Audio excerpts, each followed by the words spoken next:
Bienvenidos a Lo que tienes que saber, soy Gaby Maruri y me acompaña el ingeniero César Espinosa, gerente de planeación y proyectos de DHC Ahuacán. ¿Cómo estás, César? Bienvenido. Muy bien, Gaby, muchas gracias. Pues un tema también interesante, la planeación y proyectos de tantas cosas que me imagino que involucra a Ahuacán, y me gustaría comenzar preguntándote de qué manera deciden en qué cosas invertir y en dónde y en qué momento.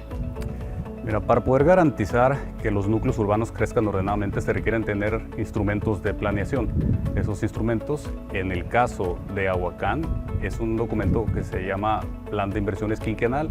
Es un documento que se revisa, se actualiza cada 5 años y en el cual se diagnostica, se identifican las necesidades y se generan un listado de acciones que deberán ser realizadas para conseguir los objetivos, ya sea de mantener el crecimiento, mejorar el servicio que tenemos o ampliar el crecimiento con base en el crecimiento que se tenga de población que se tenga identificado. Todo esto va amarrado con los otros instrumentos de planeación que ya no competen directamente a Ahuacán, sino a los municipios y los estados, como son los planes de desarrollo urbano municipales de cada una de las zonas concesionadas. Es decir, esos instrumentos nos dicen cómo va a crecer y nosotros con nuestro plan de inversiones quinquenal debemos acompañar ese crecimiento y preparar la infraestructura que se va a necesitar. Que aquí en Quintana Roo brindan servicio en Benito Juárez, en Solidaridad, en Puerto Morelos y también en Isla Mujeres.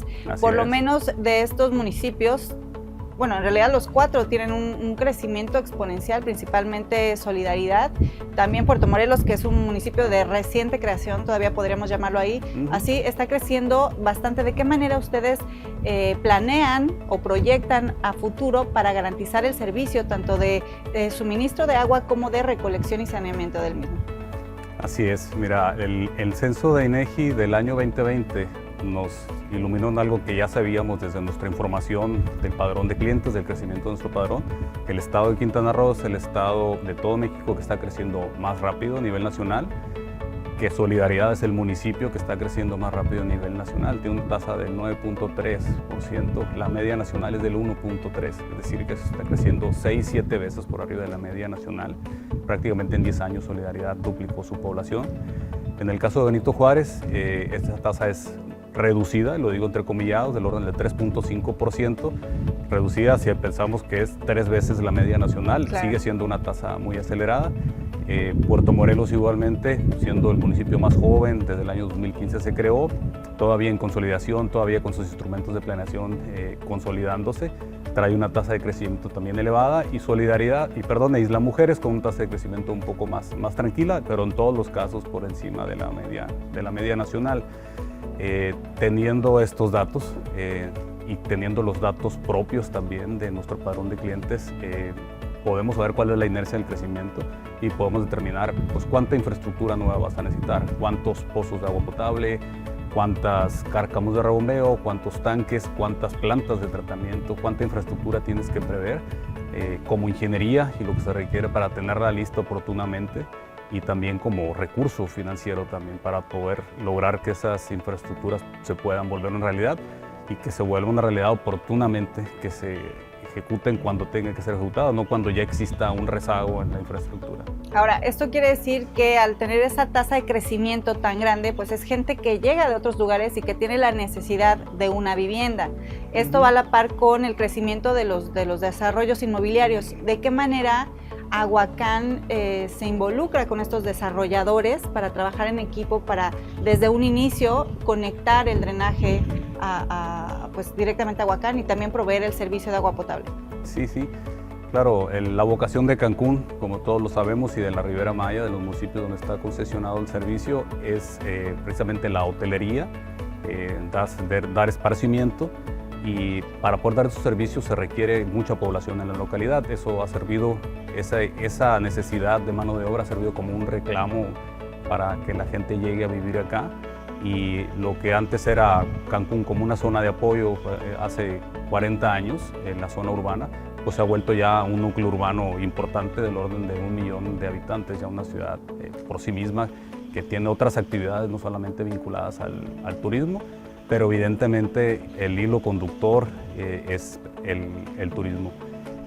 Para poder dar vivienda a todos estos desarrolladores, existen obviamente los desarrolladores urbanísticos en la zona, que los hay desde los que son de muy alto nivel económico para viviendas de esparcimiento o viviendas residenciales de muy alto nivel, pero también existen zonas donde se construye con densidades habitacionales muy altas, hablando de 100, 120 viviendas por hectárea para un segmento más popular. Es decir, ya tenemos un segmento muy amplio. Lo que antes era una zona residencial, turística, Cancún, se ha vuelto ya unas zonas donde existe segmento popular, medio y residencial.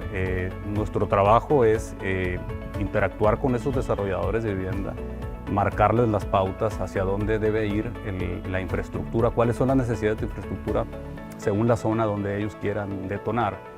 Es decir, si llega un desarrollador a ubicarse al norte, norponiente de la ciudad, se le identifica, se le dice, mira, acá tenemos esta infraestructura existente en agua, en drenaje, en saneamiento.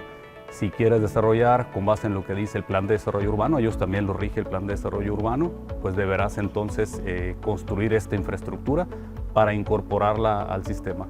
La obligación de DHC, de Ahuacán, es generar la infraestructura de cabecera, entendiendo por esto a lo que son las fuentes de abastecimiento, preparar los acueductos, los nuevos pozos, plantas de tratamiento, lo que corresponde a redes de distribución, redes de agua potable, las redes de atarjeas, de drenaje en las calles, dentro de los fraccionamientos, pues es parte del urbanismo propio que los desarrolladores asumen y que una vez superado algunos procedimientos de pruebas, nos entregan a nosotros, al gobierno del estado, a la CAPA, y la CAPA transfiere de forma inmediata a Ahuacán para su operación y mantenimiento de esa infraestructura. Es decir, que es un trabajo en equipo, ¿no? Entre los desarrolladores, las autoridades y en este caso Ahuacán, que es quien provee del servicio y quien también recoge toda el agua para después sanearla.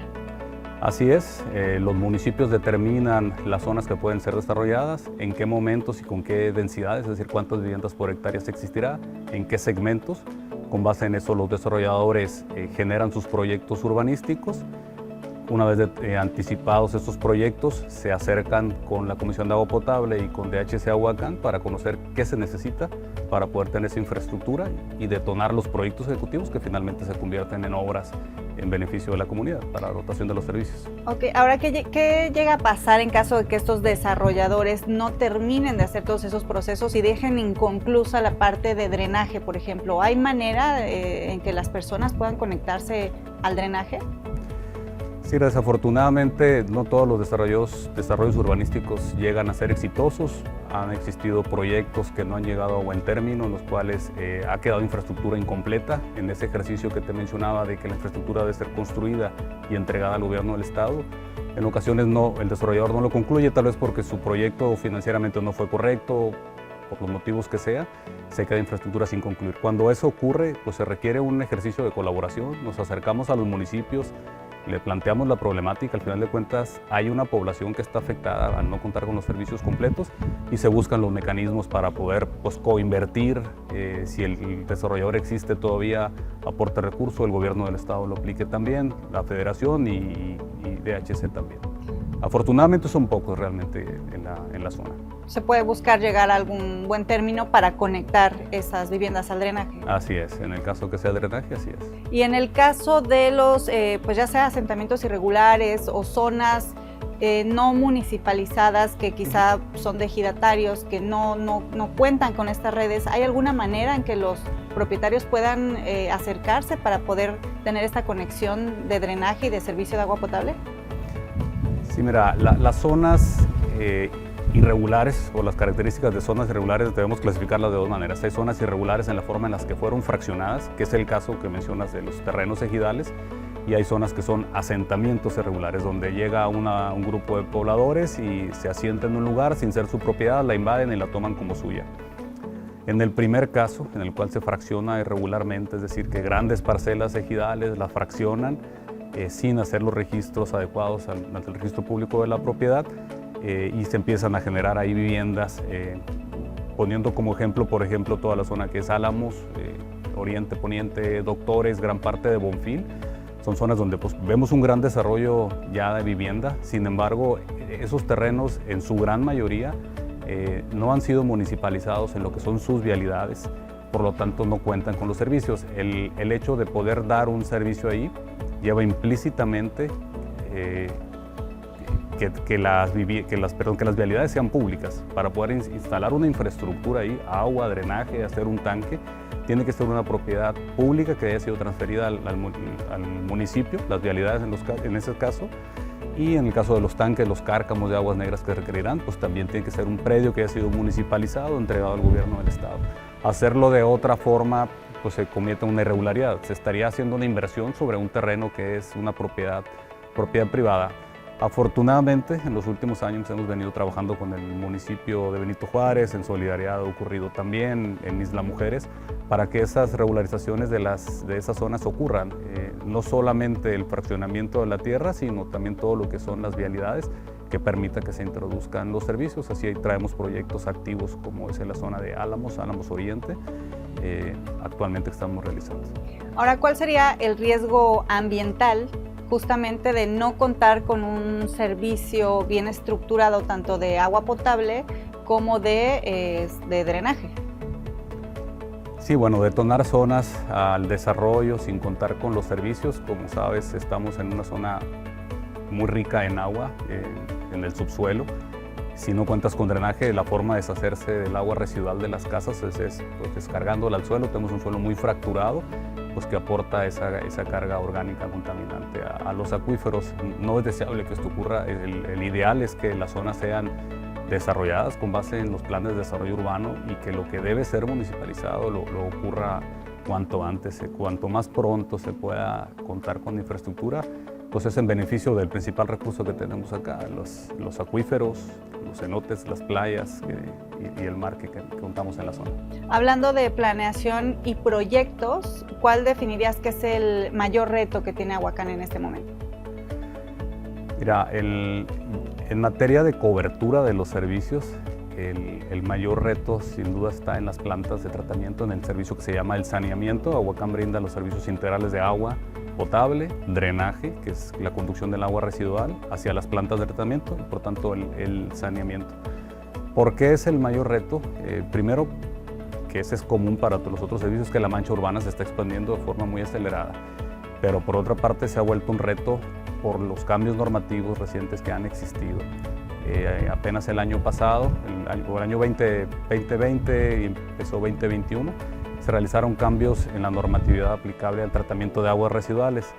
Estando en una zona tan rica en agua y donde el recurso que aprovechamos para esparcimiento también es agua, creo que correctamente las autoridades ambientales modificaron la normatividad, la volvieron más estricta, y eso ha llevado a tener que la infraestructura de saneamiento que se tiene sea mejorada, sea ampliada y sean incorporadas nuevas tecnologías para poder alcanzar esos cumplimientos. Eso no solamente es un reto para nosotros, sino para cualquier otro usuario de agua potable o de agua que tenga un título de asignación de agua potable y que finalmente va a usar y va a descargar, pues como son todos los servicios hoteleros. El reto no solamente es para nosotros como concesionarios, sino por cualquier otro que utilice el agua como recurso. Pues muchas felicidades por el avance obtenido hasta el momento y el mayor de los éxitos para los proyectos y planes que quedan pendientes para este 2022 y los años venideros. Y te agradecemos mucho, ingeniero César Espinosa, gerente de planeación y proyectos de DHC Ahuacán. Y a ustedes los invitamos a mantenerse en contacto permanente con ellos a través de sus redes sociales en DHC Ahuacán y también a visitar su página www.ahuacán.com.